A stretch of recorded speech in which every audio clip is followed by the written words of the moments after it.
മറ്റൊരു പ്രധാനപ്പെട്ട വാർത്ത. പ്രധാനമന്ത്രി നരേന്ദ്രമോദി തിരുവനന്തപുരത്തേക്ക് വൈകാതെ തന്നെ നരേന്ദ്രമോദി തിരുവനന്തപുരത്തെത്തും. PG സജിത്ത് വിവരങ്ങളുമായി. സജിത്ത്, BJP ആദ്യം ഇത് പ്രഖ്യാപിച്ചപ്പോൾ ഒരു ആഗ്രഹമാണെന്നാണ് കരുതിയത്. BJPയുടെ മേയർ പ്രധാനമന്ത്രിയെ തിരുവനന്തപുരത്ത് സ്വീകരിക്കുമെന്ന് പറഞ്ഞപ്പോൾ ഒരു ആഗ്രഹമാണെന്നാണ് കരുതിയതെങ്കിലും ഇപ്പോൾ അത് യാഥാർത്ഥ്യമാവുകയാണ്. അപ്പോൾ ഇനി ആ വരവ് മാത്രമാണ് അറിയാനുള്ളത്. ഇത് വലിയ രീതിയിൽ ഒരു നേട്ടമായി തന്നെ ദേശീയ തലത്തിൽ തന്നെ ഉയർത്തി കാണിക്കുന്നുണ്ട് BJP. എപ്പോഴായിരിക്കും വരവ്? എങ്ങനെയായിരിക്കും ആ വരവ്? ശ്രീജ, പ്രധാനമന്ത്രി ഏത് ദിവസം എത്തുമെന്നതിൽ ഒരു കൺഫർമേഷൻ വെയിറ്റിംഗ് ആണ്. അത് ഇതുവരെയും കൺഫർമേഷൻ ആയിട്ടില്ല. പക്ഷേ ഉടൻ തന്നെ എത്തും എന്ന ഒരു സന്ദേശം BJP കേന്ദ്രങ്ങൾക്ക് ലഭ്യമായി കഴിഞ്ഞിട്ടുണ്ട്. രാജീവ് ചന്ദ്രശേഖറുമായുള്ള അത്തരമൊരു ആശയവിനിമയം പങ്കുവച്ചിട്ടുണ്ട്.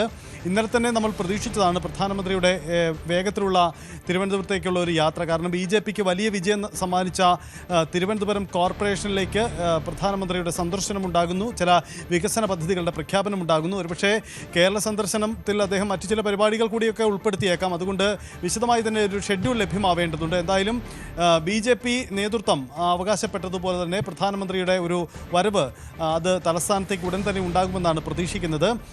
ഇന്നലെ ഈ കോർപ്പറേഷനിലെ വിജയത്തിന് തൊട്ടു പിന്നാലെ തന്നെ BJP പ്രവർത്തകർക്ക് പിന്തുണ അഭിവാദ്യം അറിയിച്ചുകൊണ്ട് അദ്ദേഹം സന്ദേശം പങ്കുവച്ചിരുന്നു. അതിന് പിന്നാലെയാണ് ഈ യാത്രയുണ്ടാകുന്നത്. എന്തായാലും ഉടൻ തന്നെ ഈ യാത്ര ഉണ്ടാകുമെന്ന അറിയിപ്പാണ് ലഭ്യമാവുന്നത്.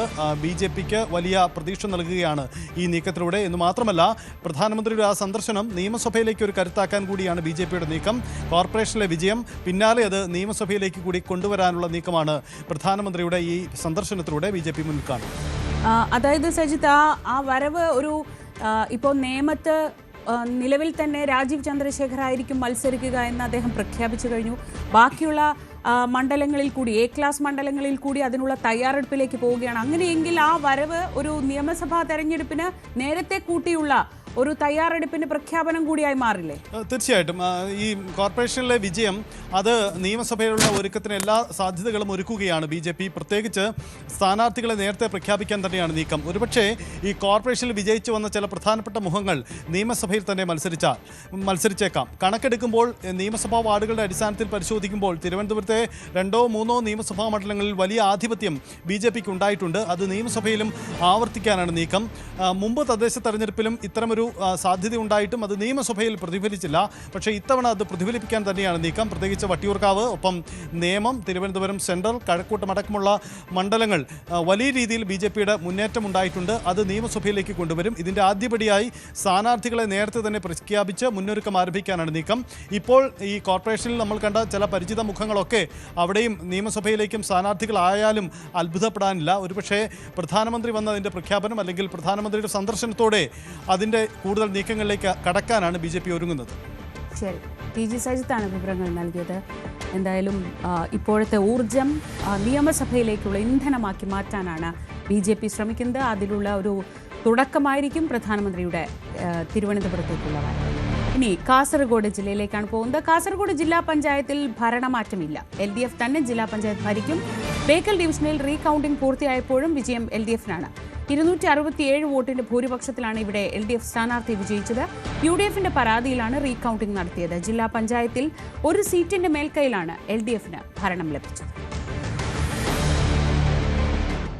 തദ്ദേശ സ്വയംഭരണ തെരഞ്ഞെടുപ്പിലെ ഫലം വന്നതിന് പിന്നാലെ CPMന് വലിയ രീതിയിൽ കളങ്കമുണ്ടാക്കിയത് മുൻമന്ത്രിയും CPM നേതാവുമായ MM മണിയുടെ ഒരു അധിക്ഷേപ പരാമർശമായിരുന്നു. ആ പരാമർശത്തിൽ ഇപ്പോൾ ഒരു തിരുത്ത് വരുത്തിയിരിക്കുകയാണ്. അദ്ദേഹം തെറ്റുപറ്റിയെന്ന് MM മണി പറഞ്ഞു. പാർട്ടിയുടെ നിലപാടാണ് തന്റെയും നിലപാട്. ഇന്നലെ ഒരു വികാരത്തിൽ പറഞ്ഞതാണെന്നും അങ്ങനെ പ്രതികരിക്കേണ്ടിയിരുന്നില്ലെന്നും അദ്ദേഹം മാധ്യമങ്ങളോട് പറഞ്ഞു. ക്ഷേമ പെൻഷൻ ഉൾപ്പെടെ വാങ്ങി ശാപ്പാട് അടിച്ച ശേഷം മറിച്ച് വോട്ട് ചെയ്തു എന്നായിരുന്നു ഇന്നലെ MM മണിയുടെ പ്രതികരണം. ഞാൻ ഇന്നലെ പറഞ്ഞതിനകത്ത് എനിക്ക് വിഷവ് പറ്റിയത് തന്നെയാണ്. അത് പാർട്ടി നേതൃത്വം പറഞ്ഞതിനോട് യോജിപ്പാണ്. അവരെന്നെ നേരിട്ട് പറഞ്ഞില്ലെങ്കിലും അവർ പറഞ്ഞതെന്ന് മനസ്സിലാക്കിക്കൊണ്ട് തന്നെ ഞാൻ എൻ്റെ പാർട്ടിയുടെ നിലപാടിനോടൊപ്പം. MM മണിയുടെ വിവാദ പ്രസ്താവനയ്ക്കെതിരെ മന്ത്രി V ശിവൻകുട്ടിയും ഇന്ന് രംഗത്ത് വന്നു. മണി അങ്ങനെ പറയാൻ പാടില്ലായിരുന്നു, ചെറിയൊരു പരാജയം ഉണ്ടായതിന് ഇങ്ങനൊരു നയം സ്വീകരിക്കേണ്ടിയിരുന്നില്ലെന്നും മന്ത്രി പറഞ്ഞു.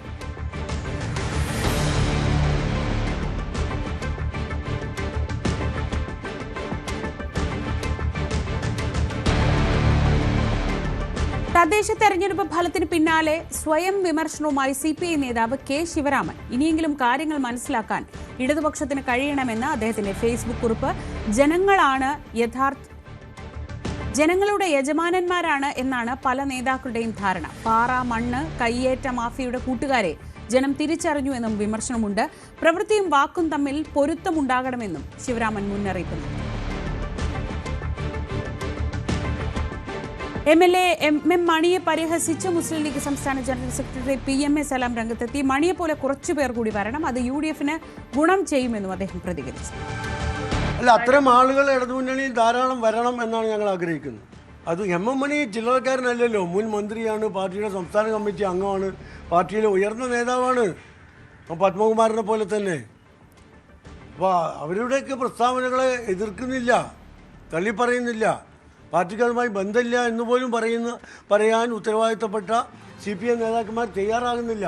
അപ്പോൾ ഇവരൊക്കെ ആലോചിച്ച് ഉറച്ചുകൊണ്ടാണ് ജനങ്ങൾക്കെതിരെ ഇത്തരം എന്താ പറയുക അപകീർത്തികരമായ ജുഗുപ്സാവഹമായ പ്രസ്താവനകളുമായി രംഗത്ത് വരുന്നത്.